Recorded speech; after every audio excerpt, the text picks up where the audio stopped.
ये पुराने जमाने की बात है। एक गांव में रुस्तम नामी एक लोहार और उसका बेटा सुहेल रहते थे। एक दिन सुहेल अपने बाप से कहने लगा, अब्बा मेरे लिए एक छुरी बनाओ जिसकी धार बहुत तेज हो। रुस्तम ने कहा, बेटा छुरी अच्छी नहीं, खतरनाक होती है। ये तो बता तुमने इस छुरी से क्या करना है। सुहेल ने गोलमोल सा जवाब दिया, बस अब्बा मुझे छुरी चाहिए। आखिरकार सुहेल के बहुत इसरार पर रुस्तम ने लोहे की एक छुरी बना दी। जब सुहेल के हाथ में हथियार आया तो वो शेर हो गया। इसने अपने बाप को धमकाना शुरू कर दिया, अब्बा फौरन बादशाह सुल्तान के महल में जाओ और मेरे लिए शहजादी नूर का रिश्ता मांगो। अगर तुमने रिश्ता ना मांगा तो मैं इस छुरी से तुम्हारा सर धड़ से जुदा कर दूंगा। रुस्तम ये सुनकर थर थर कांपने लगा। सुहेल की आंखों में खून उतर आया था। रुस्तम इस घड़ी को कोसने लगा जब उसने बेटे को छुरी बनाई थी। अब वो सोचने लगा, अब क्या करूं? उधर कुनवा उधर खाई। अगर बादशाह से रिश्ता मांगने गया तो वो मुझे मार डालेगा, और अगर ना गया तो मेरा बेटा मुझे मार डालेगा।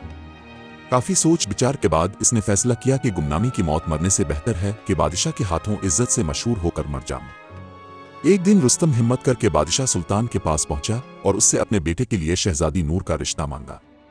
ये सुनकर बादशाह सुल्तान के तन बदन में आग लग गई कि एक लोहार उसकी बेटी का रिश्ता मांग रहा है।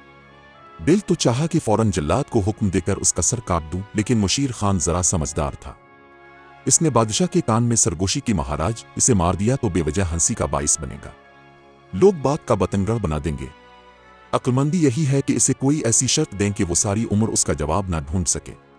मुशीर खान ने रुस्तम से कहा, ये लोहार, हम शहजादी नूर का रिश्ता तेरे बेटे से करने को तैयार हैं, लेकिन एक शर्त है कि तेरा बेटा कोई ऐसा काम करे जो ना कभी किसी ने किया हो और ना कभी किसी ने देखा हो। रुस्तम ये शर्त सुनकर वापस लौट आया और अपनी जान बच जाने पर खुदा का लाख शुक्र अदा किया। घर जाकर उसने सुहेल को सारी बात बताई। बाप बेटे ने गांव छोड़ने का फैसला किया और इस शर्त को पूरा करने के लिए सफर पर रवाना हो गए। चलते चलते वो एक घने जंगल में पहुंचे। वहां क्या देखते हैं कि एक शख्स श्री के दरख्त के नीचे बैठा है। जमीन पर चारों तरफ श्री के पीले पीले फूल बिखरे हैं। इस शख्स ने चूल्हे में अपनी टांग डाल रखी है और उसके पांव से तड़तड़ कर आग के शोले निकल रहे हैं। चूल्हे पर तेल की कढ़ाई रखी है और वो पकौड़े तुलकर खा रहा है। रुस्तम और सुहेल ये अजीब मंजर देखकर हैरान हो गए और एक दूसरे से कहने लगे, ये काम तो बादशाह ने ना कभी सुना होगा और ना देखा होगा, यही सीखते हैं। रुस्तम इस शख्स से बोला, ए खुदा के बंदे, मेरे बेटे को अपना शागिर्द बना लो और इसे इस तरह पकौड़े तेलना सिखाओ। इस शख्स ने कहा, मियाँ आगे चले जाओ, आगे मेरा उस्ताद बैठा है। अगर वो तेरे बेटे को शागिर्द रख ले तो रख ले, मुझे शागिर्द बनाने की इजाजत नहीं। ये सुनकर बाप बेटा आगे चल पड़े। चलते चलते वो एक बरगद के दरख्त के नीचे पहुंचे। वहां एक शख्स बैठा था और चारों तरफ बरगद के फल बिखरे हुए थे। इसने भी चूल्हे में अपनी टांग डाल रखी थी और एड़ी से तड़तड़ कर आग के शोले निकल रहे थे। चूल्हे पर तेल की कढ़ाई रखी थी और वो जलबयां तुलकर खा रहा था। रुस्तम और सुहेल ने यह मंजर देखा तो कहने लगे, ये काम तो पिछले से भी मुश्किल है। ये तो बादशाह ने न कभी देखा होगा और न सुना होगा। चिल्लू यही सीखते हैं। रुस्तम इस शख्स से बोला, ए खुदा के बंदे, मेरे बेटे को अपना शागिर्द बना लो और इसे इस तरह जलेबियां तेलना सिखाओ। इसने कहा, मियाँ आगे जाओ, आगे मेरा उस्ताद बैठा है। अगर वो तेरे बेटे को शागिर्द रख ले तो रख ले, मुझे इजाजत नहीं। ये सुनकर बाप बेटा आगे रवाना हो गए। चलते चलते वो एक और जगह पहुंचे जहां एक शख्स बैरी के दरख्त के नीचे बैठा था। जमीन पर बैरी के मीठे मीठे फल बिखरे थे। इसने भी चूल्हे में अपना पांव डाल रखा था और पांव से तड़तड़ कर आग के शोले निकल रहे थे। चूल्हे पर गिने के रस से भरी कढ़ाई रखी थी और वो गुड़ बनाकर खा रहा था। रुस्तम और सुहेल ने यह मंजर देखा तो दिल में कहने लगे, ये काम तो पिछले से भी ज्यादा मुश्किल है। ये तो बादशाह ने न कभी सुना होगा और ना देखा होगा। चिल्लू यही सीखते हैं। रुस्तम इस शख्स से बोला, ए खुदा के नेक बंदे, मेरे बेटे को अपना शागिर्द बना लो और इसे इस तरह गुड़ बनाना सिखाओ। वो बोला, ठीक है, मैं तेरे बेटे को शागिर्द बना लेता हूं। ये लो चाबियां। वो सामने एक कमरा है, इसका दरवाजा खोलो और अपने बेटे को इसमें बिठाकर बाहर से ताला लगा दो। रुस्तम ने इसकी हिदायत पर अमल किया। जब सुहेल को कमरे में बंद करके वापस जाने लगा तो इस शख्स ने चाबियां वापस ले लें और कहा, अब 1 साल बाद वापस आना। रुस्तम घर वापस लौट गया। उधर सुहेल कमरे में भूखा प्यासा बैठा था, इंतजार कर रहा था कि कोई आए और उसकी मदद करे, लेकिन पूरा दिन गुजर गया और कोई ना आया। जब इसने कमरे में चारों तरफ देखा तो उसके रोंगटे खड़े हो गए। कमरे में चारों तरफ इंसानी हड्डियां बिखरी पड़ी थीं। सुहेल ने सोचा, ना जाने मुझसे पहले कितने लोग इस मौत के कमरे में अपनी जान दे चुके हैं। मेरा हाल भी उनसे मुख्तलिफ ना होगा। वो इस घड़ी को कोसने लगा जब वो और उसका बाप इस शख्स के धोखे में आए। इसकी आंखों में आंसू आ गए और वो फूट फूट कर रोने लगा। जब रोने से दिल का गुबार निकल गया तो वो कमरे के एक कोने में जाकर बैठ गया। दिल ने कहा, जब तक सांस तब तक आस। सुहेल ने जमीन पर पड़ी एक बड़ी हड्डी उठाई जिसका सरा छुरी से ज्यादा तेज था और दीवार खोदना शुरू कर दिया। दीवार से मिट्टी गिरती रही और आखिर रात दिन की मेहनत रंग लाई। दीवार में इतना बड़ा सुराख हो गया कि एक आदमी इसमें से निकल सकता था। जब सुहेल इस सुराख से निकलकर दूसरी तरफ गया तो क्या देखता है कि एक और कमरा इसका मुंतजिर है। कमरा खूब सजा हुआ था। कीमती पर्दे लटक रहे थे, खूबसूरत कालीन बिछा था। जाली के पर्दे के पीछे किसी खूबसूरत जिस्म की सांसों का एहसास हो रहा था। जब सुहेल ने पर्दा हटाया तो उसकी आंखें दंग रह गईं। एक खूबसूरत लड़की ज़ैनब बिस्तर पर लेटी सो रही थी। इसकी सांसों के साथ इसका जिस्म हल्का हल्का हल रहा था। लंबे काले बाल इसके जिस्म से लिपटे हुए थे। कुछ देर तक सुहेल इसे देखता रहा। इतने में ज़ैनब की आंख खिल गई। पहले तो वो अपने कमरे में अजनबी को देखकर डर गई और सुहेल भी घबराया। लेकिन थोड़ी देर बाद जब दोनों मुतमईन हुए तो ज़ैनब ने कहा, कोई बात नहीं, आप मेरे पास बैठ। ये बता तो कौन है और यहां कैसे पहुंचा? सुहेल ने अपनी सारी कहानी सुनाई। ज़ैनब ने इसे खाना दिया और कहा, जो शख्स बाहर गुड़ बनाकर खा रहा है वो मेरा बाप साहिर ज़ैद है। मैं भी जादूगरनी हूं। फिक्र ना कर, मैं तुझे जादू सिखाऊंगी। ज़ैनब अपने बाप से 2 गना ज्यादा माहिर थी। अगर साहिर ज़ैद 14 दर्जे पर था तो ज़ैनब 16 दर्जे पर थी। इसने सुहेल को जादू सिखाना शुरू किया, अच्छा खाना खिलाया और खूबसूरत लिबास दिए। 1 साल गुजर गया लेकिन रुस्तम सुहेल को लेने ना आया। इसने सोचा कि जब तक मेरा बेटा मुकम्मल जादूगर ना बन जाए मैं इसे लेने नहीं जाऊंगा। इस तरह सुहेल ज़ैनब से जादू सीखता रहा और एक दिन इसमें माहिर हो गया। 2 साल बाद रुस्तम वापस आया। वो देखता है कि साहिर ज़ैद अब भी बैरी के दरख्त के नीचे बैठा गुड़ बनाकर खा रहा है। रुस्तम ने पूछा, ए खुदा के बंदे, मेरा बेटा कहाँ है?